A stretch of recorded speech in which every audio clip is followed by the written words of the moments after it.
तो माननीय नरेंद्र मोदी जी पाकिस्तान के भी प्राइम मिनिस्टर होते इस बार, और यही पता लगा कि वो तीनों आतंकवादी मारे गए। लेकिन मैंने अखबार में ये भी पढ़ा था कि वो जो मुख्य आरोपी था कुछ दिन पहले पाकिस्तान में था। कोई पिकनिक चल रही है कि उधर भी चले जाते इधर भी आ जाते?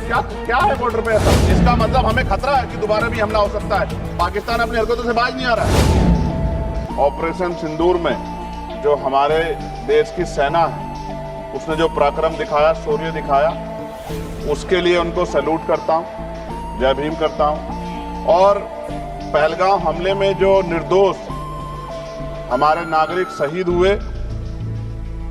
या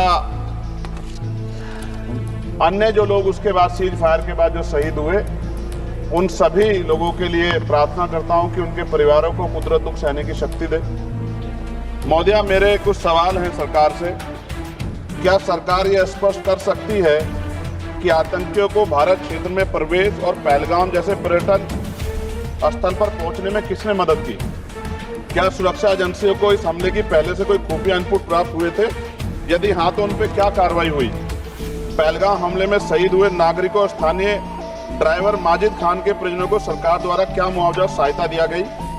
क्या सरकार पर्यटकों की सुरक्षा सुनिश्चित करने के लिए विशेष स्टैंडर्ड ऑपरेटिंग प्रोसीजर लागू कर रही है? क्या भारत सरकार ने अंतर्राष्ट्रीय मंचों पर यह मांग रखी है कि जब तक पाकिस्तान आतंकवाद पर कठोर कार्रवाई नहीं करता तब तक उसे किसी प्रकार की आर्थिक सहायता न दी जाए?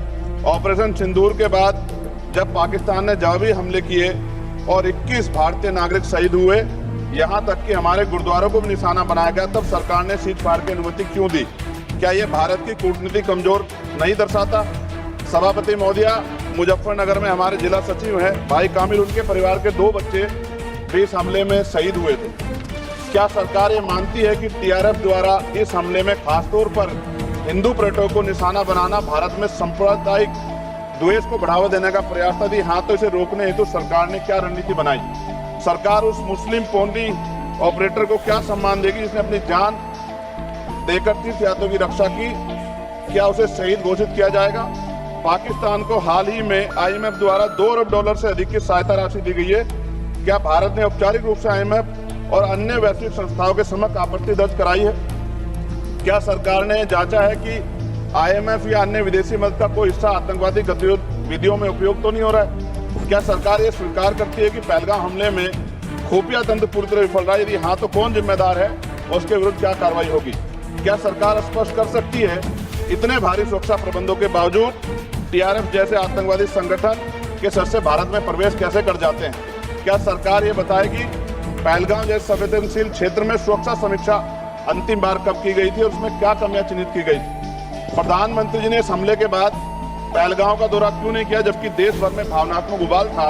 क्या सरकार ने शहीद हुए नागरिकों के परिजनों को आर्थिक मदद व स्थायी सहायता प्रदान की? यदि हाँ, तो उसका विवरण सदन में प्रस्तुत करें। महोदया, सरकार के लोग सेना के सम्मान की बात करते हैं। इस घटना के बाद सेना के जवान अमरनाथ यात्रा की ड्यूटी पर जा रहे थे, ऐसी रेल दी गई उनको जिसकी हालत बड़ी खराब थी। सेना के जवानों ने मना कर दिया कि हम इस रेल में नहीं बैठेंगे। 4 दिन बाद बदलनी पड़ी।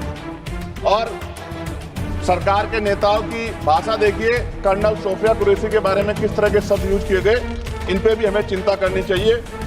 देश की सेना के लिए मेरी मांग है महोदया कि सेना और अर्धसैनिक बलों के वेतन को टैक्स मुक्त किया जाए, बैटल ऑफ ऑनर से सम्मानित, क्योंकि ये इस समय ऐसा विषय चल रहा है कि देश की सेना पे हमें गौरव है, गर्व है, लेकिन जिस तरह से आतंकवादी गतिविधियां बढ़ी है, मेरी मांग है कि बैटल ऑफ ऑनर से सम्मानित चमार रेजिमेंट को बहाल किया जाए, गुजर रेजिमेंट, मेहतर रेजिमेंट, यादव रेजिमेंट बनाई जाए, क्योंकि देश का जो किसान का मेरा उसके अंदर देश का जो गांव में रहने वाला जो व्यक्ति है उसके अंदर देश प्रेम का जज्बा बहुत जबरदस्त है। अगर इनको मौका मिलेगा तो शायद पाकिस्तान छोड़िए, चाइना की हिम्मत भी नहीं होगी कि हमारे देश की तरफ आंख उठा के देख ले।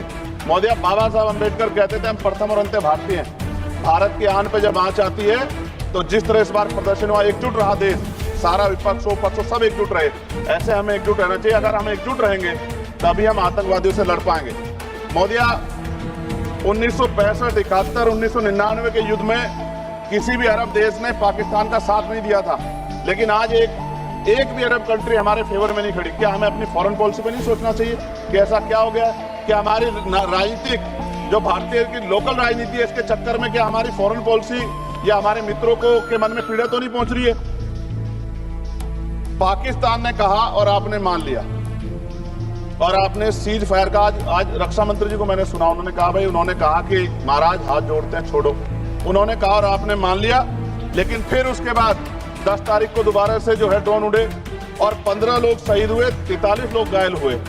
हम अपने आम नागरिकों को क्यों, जबकि मान रहे हैं, मैंने रक्षा मंत्री जी को सुना, वो कह रहे हैं कि ऑपरेशन सिंदूर खत्म नहीं हुआ, ये रोका गया। इसका मतलब हमें खतरा है कि दोबारा भी हमला हो सकता है। पाकिस्तान अपनी हरकतों से बाज नहीं आ रहा है, तो हम अपने आम नागरिकों को और सेना के जवानों के जीवन को खतरे में क्यों डाल रहे हैं भविष्य में? क्या हमें इसके पुख्ता और परमानेंट इंतजाम नहीं करने चाहिए?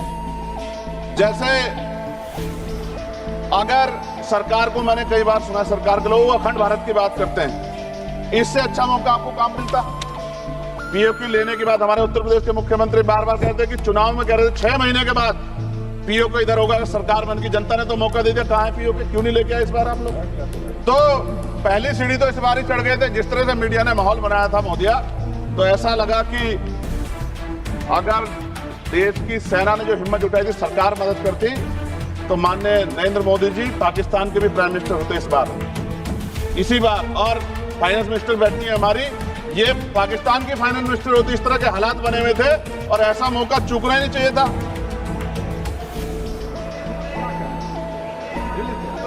ले लेते, इससे अच्छा मौका कैसे मिलता?